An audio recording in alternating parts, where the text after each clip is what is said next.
Hello, welcome to Lemon Studios, where we talk anything and everything entertainment. I'm, of course, the Lemon himself, Zeke Lemon, and this is my review for the final updated installment of Jurassic World Fallen Kingdom. Before we get to Jurassic World Dominion, we have done every Jurassic movie leading up to this point every single day. Why is this coming out on Tuesday and not on Wednesday? Well, I'll tell you why. Wednesday, Miss Marvel and Obi-Wan debut. And I figured doing those two plus Fallen Kingdom, those three, something's going to get shaft, and it's most likely going to be Fallen Kingdom. So I want Fallen Kingdom to have a chance to get some views. So just push to the date early so that tomorrow it could just be the focus of Obi-Wan and the Miss Marvel videos. But yeah, this is it. We finally finished out. Like I said, I've enjoyed all of them. I have been alluding to that Fallen Kingdom was the one where I came out. It was the first Jurassic movie I ever came out of seeing for the first time. And I said, you know what? I didn't really like that one. And I already said, like, for the longest time, and I really haven't rewatched it. I rewatched them again in 2019, I believe, a year after, because I always rewatch the Jurassic Park, the Jurassic movies in general, once a year. The worlds are harder to find because they're not really on any streaming. They've never been. But the first three, they're pretty easy to find because I own them. So I can easily watch those. But yeah. But I do typically find them. But anyway, I'm getting sidetracked here. I've always said that I enjoy the first half of the movie. I enjoy the stuff on the island. It's when they get off the island where I think the movie really loses its rails. On this rewatch here, I only really like the cold open. This is really not a good movie, guys. This is really not. This was the thing that always bugged me the most about this movie. Is that it was always a setup for another movie. It was always a setup for Dominion. Like, they wanted to take the title seriously, right? Jurassic World. And they're just like, well, how do we make it a Jurassic World? Because they're all on the island. The only dinosaurs that could really leave is the pterodactyls. And the T-Rex, too, because he can swim. From what I learned on Prehistoric Planet. He can swim! He can swim! I don't know how close is the closest island, but he can swim. He can make it. He can make it to America. I think. So they were like, this has a volcano the whole entire time. This is really split up into three parts. Four. Because the cold open's fucking badass. Like, it is awesome. And I wish the movie was a lot more of that than what we got. With that being said, the movie did make $1 billion. People do enjoy this movie. I actually know some people who actually think this is the second best Jurassic movie out of all of them. So, to each their own, but to me, I think this movie is a big pile of shit. in all honesty. And then, you know, there's the stuff getting up to the island.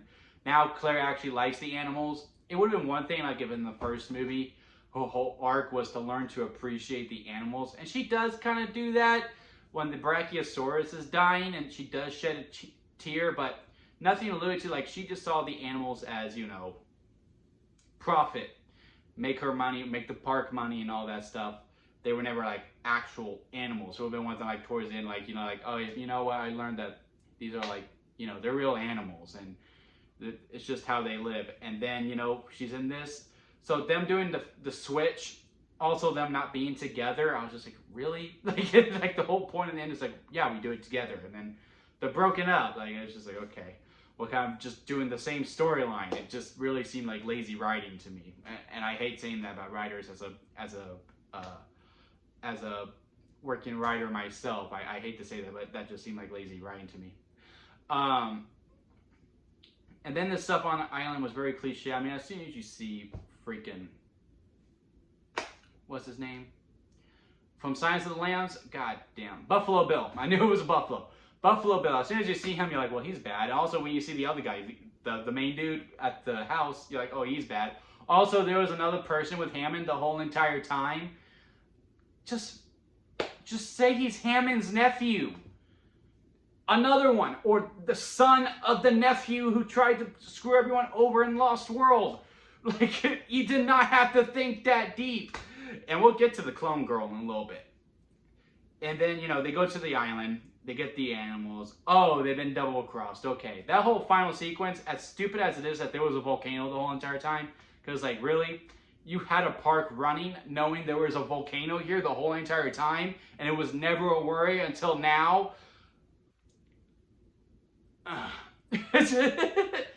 And then but the final sequence of them running off the thing and the dinosaurs jumping off as well, that was a good sequence. I'll give it that. That was a good sequence. Then it turns into a whole other movie. And also the stuff on the boat. The stuff on the boat, I liked as well. Them going to the T-Rex to get some blood and then fixing Blue and all that stuff. I like that. I like that. But then once they get to the house, it's just a convoluted mess. First of all, the little girl. When she backs in to the Indoraptor's cage, and oh my god, the Indoraptor, the freaking Indoraptor.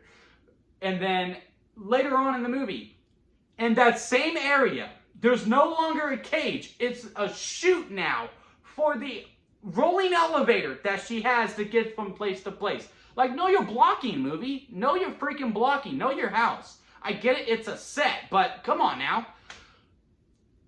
Anyways, I'm basically just going to rant about this movie.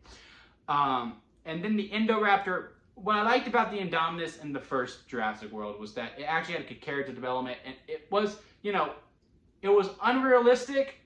I mean, it's a Jurassic movie, it's all unrealistic. But yeah, it was unrealistic, but yet, like, in the confines of this world, you can understand where it's coming from. I don't believe they would actually put camouflage on the dinosaur, but hey, you know, it is what it is. But the thermal energy, like, oh, it's just killing for sport, totally get that. There was nothing cartoony about it. There was nothing cartoony. That's the main point I want to drive at. And the fact that this Indoraptor is just putting up his tail and, like, actually winking at the camera and, like, smiling, too Looney Toony for me.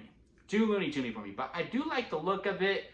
I liked how it was moving. I also didn't like how it was already fully grown. Like, they just got the Indominus stuff. It would have been one thing to, like, yeah, we've been building this thing up for like 2 weeks, and maybe they did. I just missed the line because I was kind of tuning in and out as I was rewatching this movie, which really hurts me to say for a Jurassic movie. And then, like, okay, yeah, it's been 2 weeks. It would be this grown, but it's still a child. Okay, fine.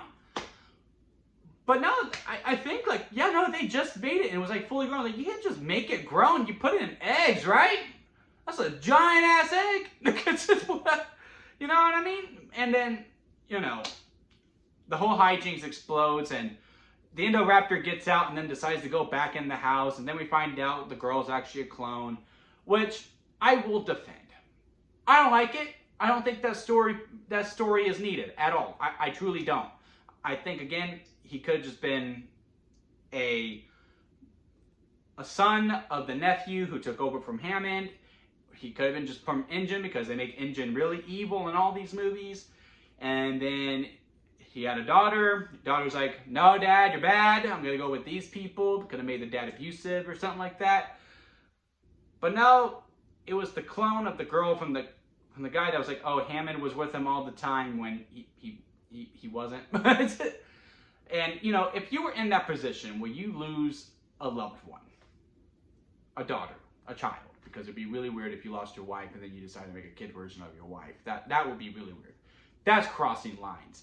But if you had a daughter and they died, unfortunately, and you had the power that you could bring them back, even though there's not, you know, they're a clone version of them. I mean, it'd be a big judge of morals, but I would very strongly consider doing it. So I completely get why they do it. I just don't think it was needed for the movie, in my opinion of it. I get why that character would do it, but again, I just don't think it was needed, and it really added nothing to the movie at all, besides the whole stupid "they're alive like me." And I don't mean to make fun of the actresses, but I just think that line is stupid. It's nothing against her. The child actress actually did a pretty okay job, and I am curious to see how she does in Dominion.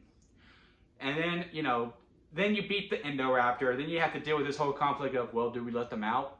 And then, of course, Clone Girl gets them out. Movie ends. Cool shot of the T-Rex and the lion roaring at each other. The two kings of the jungle from past and present warring at each other. Cool shot. And then, like, oh, it's actually Jurassic World with the horrible use of Jeff Goldblum. So excited to actually see him be useful in Dominion. For him to have purpose, if you will. Along with Laura Dern and Sam Neill. But yeah, I don't like this movie at all. I'm still gonna buy it. Like when the 6-disc set comes out, of the Jurassic era, because I am under the impression that this is the end of the Jurassic era. Like, they'll really make it at the end of the Jurassic era, but they're gonna make other dinosaur movies. It just won't be called Jurassic World or Jurassic Park. They're gonna call it Cretaceous or something like that, right? They're gonna call it Cretaceous or some other dinosaur period. It is what it is. They're gonna keep making these movies. It's going to happen. It's going to happen. This movie is going to make money. Dominion is going to make money. Although by the judge of the reviews, it probably won't make $1 billion anymore. But hey, it's still going to make a good chunk of money. My theater's closed out for the night. But yeah, that's Fallen Kingdom. If I had to rank it on the lemon scale, I didn't rank Jurassic World. Jurassic World was a good lemonade as well, right up there with Lost World. This one's an expired store-bought. There is some fun to have it. I can see why some people like it. It just wasn't for me. Very convoluted, very, very messy, and just lazy for the most part. It was like, it looked like it was made for a cash grab. And I really hope that's not the same case with Dominion, because I really don't think I can handle that heartbreak anymore, guys. But I will say this. Dominion looks promising. I like what they've done with the short film, The Battle of Big Rock, and the prologue as well. I have really enjoyed the build-up to it. The trailers have been fine. I'm not expecting Jurassic Park anymore. I'm just not. If anything, if it can just get me to at least Jurassic Park 3, or remotely to Jurassic World, or a hybrid of Jurassic Park 3 and Jurassic World, I'm gonna be fine. I'm gonna be okay. I will be okay. But if I get anything close to Fallen Kingdom, I might cry during this movie, and not in a good way. But yeah, what time are y'all seeing Jurassic World Dominion? Comment below, let me know. I'm seeing it Thursday night at the Cinemark XD. It's my favorite theater. Cannot wait to see it. If you're there in Hearst, you can say hi to me if you are watching this and you're in that area. It'd be pretty cool to meet someone who watches my videos who is also in my area. What are your thoughts on Jurassic World Fallen Kingdom? Comment below, let me know. Hey, I'm not a fan of it, but I understand everyone. Movies are completely subjective. If you enjoyed it, yeah, comment below, let me know. Let's have a nice civil debate about it, about what did you like about it, and I can explain further about what I did not like about it. If you like this video, give it a thumbs up, and if you like me, hit that subscribe button as I'm trying to go into my YouTube career. We're trying to get to 100 subscribers, and that'll be it for me, guys. I'll see you here next time at Lemon Studios.